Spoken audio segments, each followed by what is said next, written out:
রাজনীতি বড় কঠিন জিনিস। রাজনীতিবিদদের সামনে বড় বড় শিক্ষিত জ্ঞানী এরকম ছোট মুরগির বাচ্চার মতন হয়ে যায়, কারণ রাজনীতিবিদদের মারপ্যাচ চাল এটা আসলে বোঝা অনেক কঠিন। জুলাই আগস্ট পরবর্তী সময়ে এই সরকারের যখন যাত্রাটা হলো, তখন প্রত্যেকটা রাজনৈতিক দল তারা সরকারকে সমর্থন দিয়েছিলেন। আর শেখ হাসিনার পতনের জন্য প্রত্যেকটা রাজনৈতিক দল একত্রিত হয়ে পেছন থেকে কাজ করেছে। এখন ক্ষমতাকে কেন্দ্র করে এক একটা দল এক এক রকম কৌশলে গেছে। জামাত চলে গেছে একদিকে, বিএনপি চলে গেছে আরেকদিকে। আর এর মাঝখানে এসা বিএনপি যখন কোনো সিদ্ধান্তে আপনার শেখ হাসিনার পতনের পর থেকে তারা যখন সিদ্ধান্তটাকে কি বলা হয় যে ধরেন অ্যাকসেপ্ট করে না, সেই সিদ্ধান্ত কিন্তু সমন্বয়করা আর বাস্তবায়ন করতে পারছে না। এখানে তাদের শক্তিমত্তা বা ধরেন বিএনপিকে কন্ট্রোল করার যেই টেকনিকটা সেটা কিন্তু ব্যর্থ হচ্ছে। কৌশলের নানান বক্তব্য আসছে বিএনপিকে নিয়ে। এখন সরকার বলছে আমরা তো সংস্কার করতে আসছি, বিএনপি বলছে সংস্কার একটা চলমান প্রক্রিয়া, আপনি 3 বছর 4 বছর লাগে সংস্কার করবেন, এটা তো হইতে পারে না। দেশের পরিস্থিতি খারাপ, আইনশৃঙ্খলার পরিস্থিতি খারাপ, মানুষ নির্বাচন চায়, আপনি ভোটের ব্যবস্থা করেন। তো এইরকম নানান ইস্যুতে যখন বক্তব্য পাল্টা বক্তব্য, রাষ্ট্রপতির পদত্যাগ ইস্যুতে বক্তব্য পাল্টা বক্তব্য, শেখ হাসিনার পতনের পরে সমন্বয়কদের কোনো অর্জন আপনি দেখতে পাবেন না। কোন ক্ষেত্রে? যেই ক্ষেত্রে বিএনপি রাজি না। জামাত এক পায়ে রাজি, কিন্তু বিএনপি যেখানে রাজি না, এই দাবি দাওয়াগুলো আর পূরণ হচ্ছে না। এটা নিয়ে সমন্বয়করাও নানান বক্তব্য দিচ্ছে। তো এই পরিস্থিতিতে আইসা ডক্টর ইউনূস সাহেব বিরক্ত, বোঝাই যায়। হাসতে ভুলে গেছেন, চেহারার মধ্যে একটা স্ট্রেস ভাব থাকে। দেশ ছেড়া বিদেশ গেলে একটু হাসি টাসি দেন, কিন্তু দেশে আসলে মোটামুটি একটা টেনশন, স্ট্রেস এই লোকটার চেহারা দেখে বোঝা যায়। বা এই পরন্ত বয়সে এসে এই পলিটিশিয়ানদের বাটে বইরা নিজে একটা চিপায় পড়ে গেছেন। তিনি চিন্তা করতেছেন এখান থেকে কেমনে বাঁচি ভাই, কোনো রকমে এখান থেকে যাওয়া দরকার। সম্ভবত এরকম একটা অভিমানী বা রাগে গোস্বায় যারে কোন দেশের মসনদে বসলাম।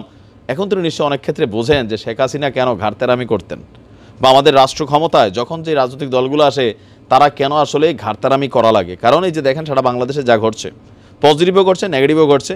এখন হঠাৎ করে আজকে তিনি আমাদের অন্তর্বর্তী সরকারের প্রধান উপদেষ্টা, তিনি বলছেন যে রাজনৈতিক দলগুলো যদি সংস্কার না চায় তাহলে এখনই জাতীয় নির্বাচন দিয়ে দেওয়া হবে।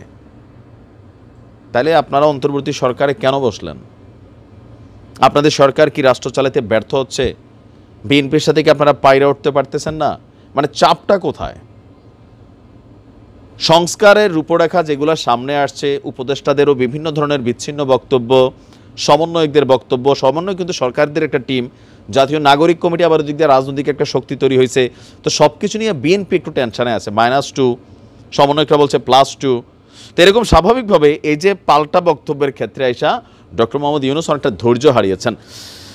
তিনি বলছেন যে সংস্কার এবং নির্বাচনের সময়সীমা নিয়ে, সংস্কার যত দ্রুত হবে নির্বাচনও তত দ্রুত হবে। আর যদি রাজনৈতিক দলগুলো বলে যে তারা সংস্কার চায় না, তাহলে এখনই নির্বাচন দিয়ে দেব। তবে সংস্কার ও নির্বাচন সম্পূর্ণই রাজনৈতিক দলগুলোর মধ্যে ঐক্যমতের বিষয়। কারণ দেশের জনগণের প্রত্যক্ষ মতামত নিতে হলে গণভোটের আয়োজন করতে হবে। এখন রাজনৈতিক দল বলতে কাকে বোঝাচ্ছে? বিএনপিকে। জামাত তো তাদের পক্ষে আছে। জামাত তো আনলিমিটেড টাইম দিয়ে দিচ্ছে, চরমোনাই আনলিমিটেড টাইম দিয়ে দিচ্ছে, হেফাজত আনলিমিটেড টাইম দিয়ে দিচ্ছে।